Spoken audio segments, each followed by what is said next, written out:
día iba yo por el bosque persiguiendo a un conejo que brincaba como un loco.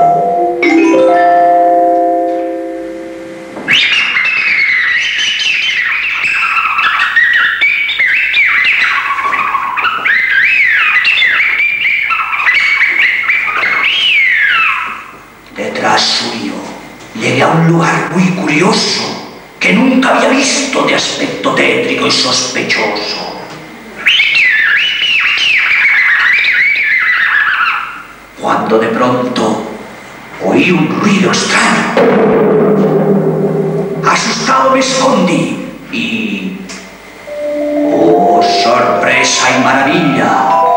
Quien entró en aquel claro de bosque fue Lily, la famosa hija del dragón, ya crecida, paseando con un dragoncito.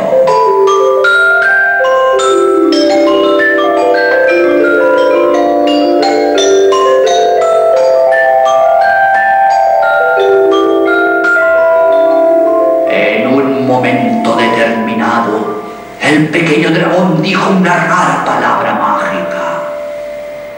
¡Morcilla! Una roca que hay delante a mí se abrió con gran misterio y secreto, y por el agujero oscuro y sombrío de aquella cueva desapareció Lee y el dragoncito.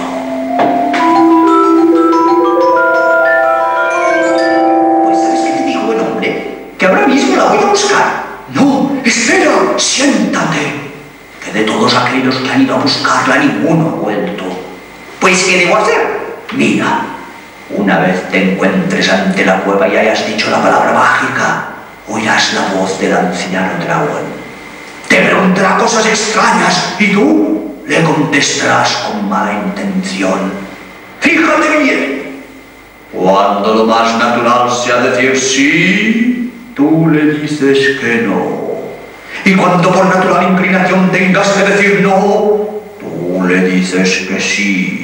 Contesta siempre al revés y recuerda que este es el secreto del dragón.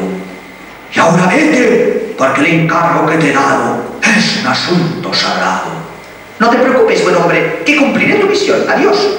Adiós, adiós, y que los dioses te protejan.